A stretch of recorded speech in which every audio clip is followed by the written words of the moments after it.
एक सांप पर विश्वास करने से पहले एक वेश्या पर विश्वास कर लो और एक वेश्या पर विश्वास करने से पहले एक पाकिस्तानी पर विश्वास कर लो.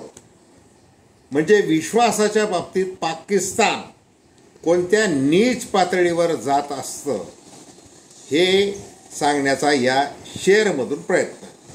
आता हा जो शेअर आहे हा माजी जनरल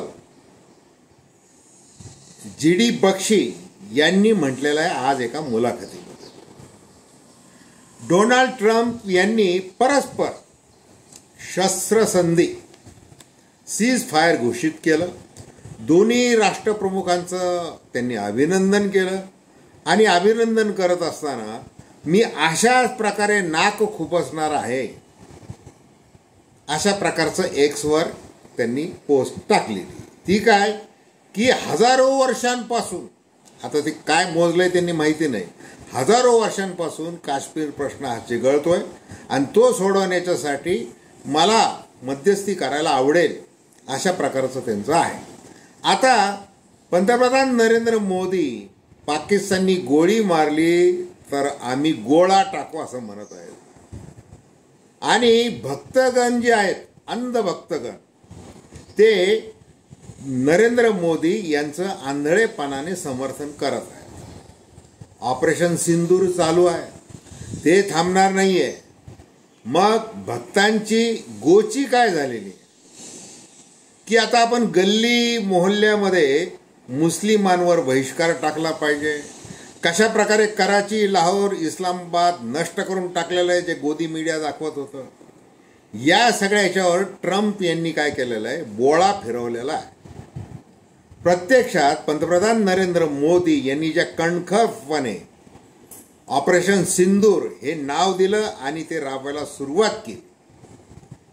पाक व्याप्त काश्मीरचे 5 दहशतवाद्यांचे स्थळ ते नष्ट केले. पाकिस्तानच्या हद्दीमधले स्थळ नष्ट केले. असे 9 स्थळ त्यांनी नष्ट केले. आणि एकूणच आता पंतप्रधान नरेंद्र मोदी यांची एवढं करून देखील राजकीय दृष्ट्या कशी फजिती होत आहे या क्षणाला यासंबंधी आपण अतिशय थोडक्यामध्ये चर्चा करणार आहोत. आणि भक्तांनी देखील आता या घटनेपासून म्हणजे ट्रम्प यांनी जो बोळा फिरवला आहे त्या घटनेपासून थोडासा धडा घ्यावा अशी देखील चर्चा जोरात सुरू आहे. त्यासंबंधी आपण अतिशय थोडक्यामध्ये बोलू. नमस्कार, जय महाराष्ट्र. मी डॉक्टर अनिल फळे. माझी आपल्याला विनंती की चॅनल सबस्क्राईब करावं, सबस्क्राईबचं बटन दाबावं आणि आपली प्रतिक्रिया बिनधास्तपणे नोंदवावी. हे बघा, सातारा जिल्ह्यातले जे माजी सैनिक आहेत ज्यांनी 1971 मध्ये प्राणपणाने युद्ध लढलेलं आहे त्यांचं आज म्हणणं काय की तिसऱ्या देशाने नाक खुपसायची काय गरज. 2 जुलै 1972 रोजी सिमला करार झाला. त्या सिमला करारामध्ये असं म्हटलेलं आहे की भारत आणि पाकिस्तान हे या 2 देशांचा हा द्विपक्षीय करार आहे.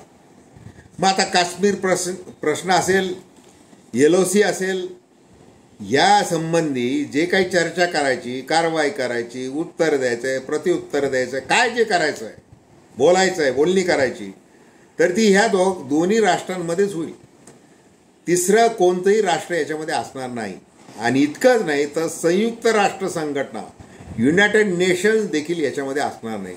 असा तो करार जो इंदिरा गांधींनी केलेला, म्हणजे पाकिस्तानची जी उभी फाळणी केली 1971च्या युद्धामध्ये, बांगलादेश वेगळं करून टाकलं, त्याच पद्धतीने आता पंतप्रधान नरेंद्र मोदी हे ऑपरेशन सिंदूर राबवतील. पाक व्याप्त काश्मीर जे आहे तर ते आता भारताच्या ताब्यामध्ये घेतील अशा प्रकारचं त्यांनी युद्ध छेडलेलं आहे. त्याला युद्ध म्हणायचं की सर्जिकल स्ट्राईक म्हणायचं, काय नाव द्यायचं ते द्या. परंतु पहलगामच्या ज्या निसर्गरम्य कुरणावर ज्या 26 माणसांचे बळी मुस्लिम अतिरेक्यांनी घेतले, मुस्लिम अतिरेक्यांनी म्हणजे धर्म विचारला, कुराण वाचायला लावलं, त्यातल्या आयती म्हणायला लावल्या, अशांना जर धडा शिकवायचा आहे आणि हे जे अतिरेकी आहेत हे पाकिस्ताननी पोचलेले आहेत. मग त्याच्यामध्ये आत्तापर्यंतच्या सगळ्या घटना या लक्षात घेतलं तर पाकिस्तानचं ISI, पाकिस्तानचं लष्कर, स्वतः पाकिस्तान सरकार हे सगळे इन्व्हॉल्व आहे. मग लष्कर ए तोयबा, मग त्याची ती RTF, रेजिस्टन्स फ्रंट, जैश ए मोहम्मद, हे सगळे जे स्थळं आहेत, हे 9 स्थळं ते उद्ध्वस्त केले. मग आता ते कोणते? Sawai Nala, Syedna Bilal camp, Gulpur camp, Barnala camp, Abbas camp, Sarjal camp, Mehmoona Joya camp, Markaz Taiba Muridke, Markaz Subhan Allah. म्हणजे इथं सगळे जे अतिरेकी जे पोचलेले आहेत, वाढलेले आहेत, स्लीपर सेल सगळं शिकलेले आहेत, हे सगळं नष्ट केलं. त्याच्याबद्दल पंतप्रधान नरेंद्र मोदी यांचं जगभरामध्ये स्वागत झालं. म्हणजे भारतामध्ये तर झालंच. आणि विशेष म्हणजे काय, सगळ्या विरोधी पक्षांनी मोदींना पाठिंबा दिला, एकमुखी पाठिंबा दिला. सरकार जे काय कारवाई करेल त्याला पूर्ण समर्थन, कुठलीही अट शर्त नाही, सगळेजण एक, असा एक संघ भारत राजकीयदृष्ट्या त्यावेळेला दिसून आला. परंतु डोनाल्ड ट्रम्पने जे काही हे केलं, एक्सवर पोस्ट टाकली आणि सांगितलं की दोन्ही राष्ट्रांचं अभिनंदन वगैरे, आणि जसं सुरुवातीला म्हटलं की त्यांनी बरंचसं ते पालुपद लावलेलं आहे. आता हेच नको आहे. मग अखिल भारतीय राष्ट्रीय काँग्रेस असेल, राहुल गांधी असतील, खरगे अध्यक्ष असतील, हे असतील, त्याच्यानंतर उद्धव बाळासाहेब ठाकरे शिवसेनेचे खासदार संजय राऊत असतील, यांनी एक प्रश्न विचारला की जे 6 अतिरेकी जे घुसले, 300 किलोमीटर आतमध्ये आले, आपल्याला कळालं नाही, गुप्तचर खातं काय करत होतं, रॉ काय करत होतं, गृह खातं काय करत होतं, यांना कळालं नाही. ती चूक कोणाची, ती तर त्याच्यावर चर्चा होत राहील.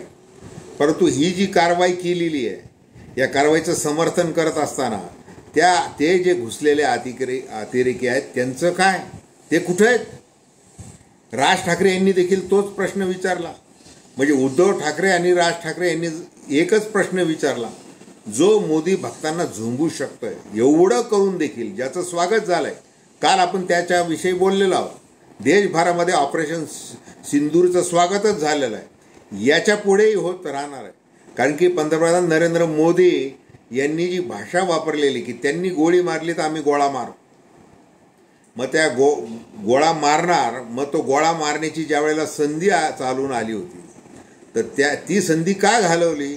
डोनाल्ड ट्रम्प बरोबर असा कोणता सौदा झाला, असा प्रश्न संजय राऊत यांनी उपस्थित केलेला आहे. आता विरोधी पक्षांनी जसा पाठिंबा एकमुखी दिला होता, आता एकमुखी एक मागणी केलेली की विशेष अधिवेशन बोलवा, विशेष अधिवेशनामध्ये या सगळ्या गोष्टींची चर्चा करा, पारदर्शकपणे चर्चा करा. पंतप्रधान नरेंद्र मोदी बोलतात, पण ते कुठं बोलतात? 3 दलाचे प्रमुख, अजित डोवाल राष्ट्रीय सुरक्षा सल्लागार, संरक्षण मंत्री, गृहमंत्री, एवढ्या लोकांसमोर ते बोलतात. मग त्याचा छान प्रकारे ते कसे सूचना देत आहेत, कसे त्यांचे हावभाव आहेत, हे समोर येतं. आता प्रत्यक्ष बोलणं काय होतंय ते बाहेर येत नाही, हे नशीब. म्हणजे खरं तर एवढी मोठी शिखर गुप्त बैठक, त्याचा व्हिडिओ बाहेर यायला नकोच. बरं, तो आला तर आला, तर त्याच्यामध्ये नेमकं काय झालेलं याचं नीट असं निवेदन स्वतः पंतप्रधान नरेंद्र मोदी बाहेर करत नाही. ना पत्रकारांना सांगतात आहे किंवा सर्वपक्षीय बैठकीमध्ये सांगतात आहे, असं काहीच करत नाही. 2 सर्वपक्षीय बैठका झाल्या.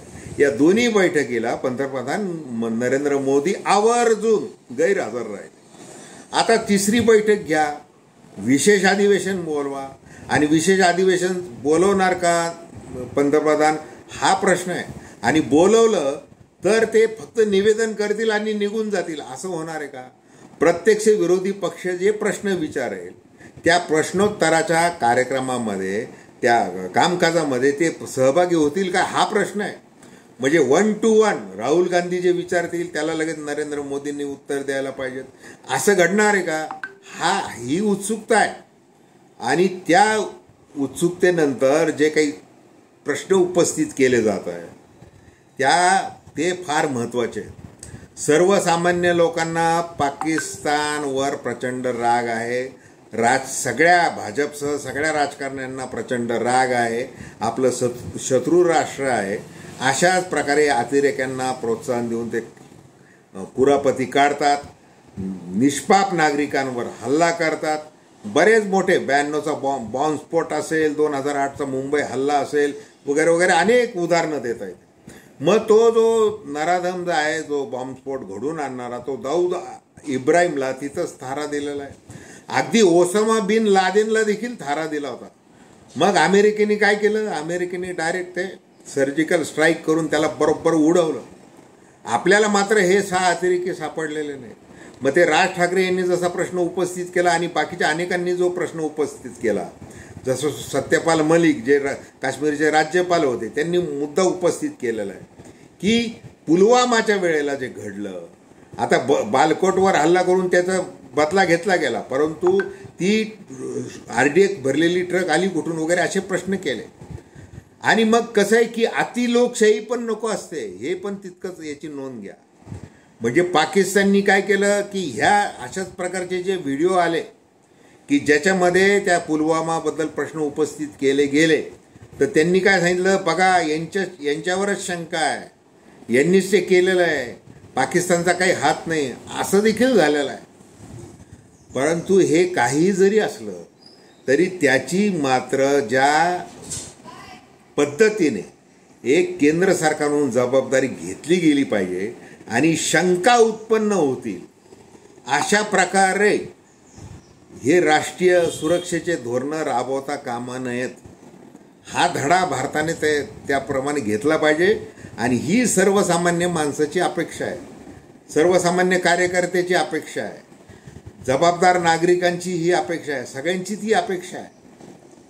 मग त्याच्यामध्ये एक मोदींचं अंधानुकरण करणारे अंधभक्त राष्ट्रभक्त असतील किंवा संविधान आणि फक्त भारत हा देश म्हणून भारताला मानणारे सगळे भारतीय असतील, भक्त असतील. प्रत्येक भक्ताला असंच वाटतंय की अशा गोष्टींमध्ये राजकारण यायला नको. मग ते काँग्रेसनी करो, राहुल गांधींनी करो, संजय राऊतांनी करो किंवा इकडून भाजपकडून कोणत्याही नेत्याने करो.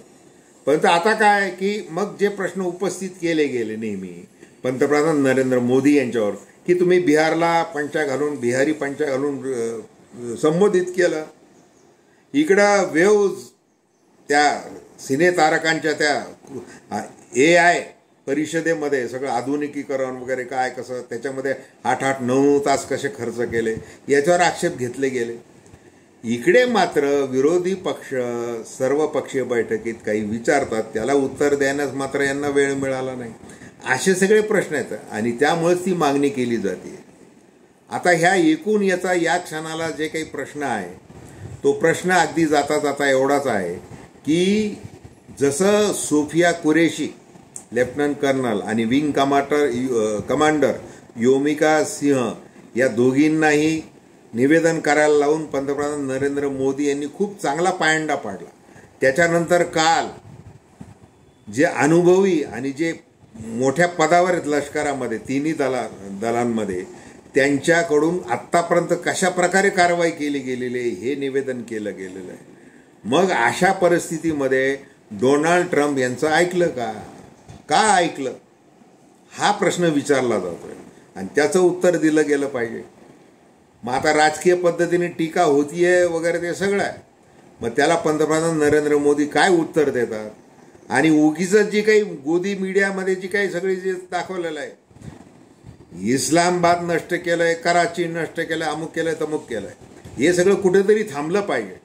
आणि तिकडं पाकिस्तान जसं सुरुवातीला म्हटलं, म्हणजे साप वेश्या याच्याही पेक्षा नीच जर काय असेल तर ते पाकिस्तान असेल. ते ब्रिगेडियर जी.डी. बक्षी यांनी जे म्हटलेलं आहे, ते पाकिस्तान आज आनंदोत्सव साजरा करतंय या क्षणाला तिकडं की आम्ही जिंकलोय. म्हणजे मीडिया जो आहे म्हणजे जगभरातला, तो पाकिस्तानच्या त्या बातम्या जास्त दाखवत आहे. हे नेमकं काय आहे? मग आता हे भारताच्या विरुद्ध षडयंत्र आहे का की भारतातले जे काही राजकीय विरोधक आहेत त्यांना काही आनंदाच्या उकळ्या फुटलेल्या आहेत का? असं अजिबात नाही आहे. त्याचं कारण की आपण जे काही पाऊल उचललं होतं ज्या पद्धतीने उचललेलं होतं त्याचं स्वागत झाल्यानंतर जी ऑपरेशन सिंदूर जरी चालू ठेवणार असं तुम्ही म्हणत असला तरी अमेरिकेला संधी का दिली आणि का ऐकलं? तो कोण? तो तो व्हान्स उपाध्यक्ष अमेरिकेचा आधी म्हणतो की दोन्ही राष्ट्रांचा प्रश्न आहे, आम्हाला बोलण्याचं काही कारण नाही. 24 तास उलटल्यानंतर तो म्हणतो की आता आम्ही सीज फायर त्या यांनी केलं पाहिजे अशी घोषणा तो करून टाकतो. याच्या संबंधी सामाजिक माध्यमातून मेन स्ट्रीम मीडियामध्ये भरपूर काही आलेलं आहे, ते सगळ्यांनी नीट पाहायला पाहिजे. आणि साताऱ्यातल्या किंवा महाराष्ट्रातल्या माजी सैनिकांनी जो प्रश्न विचारलेला आहे की तिसरा देश का आणला गेला याच्यामध्ये, याचं उत्तर मात्र मोदी सरकारला हे द्यावं लागणार आहे. तर धन्यवाद. हा व्हिडिओ आपल्याला आवडला असल्यास अवश्य शेअर करा, सबस्क्राईब करा आणि आपल्या प्रतिक्रिया बिनधास्तपणे नोंदवा. धन्यवाद.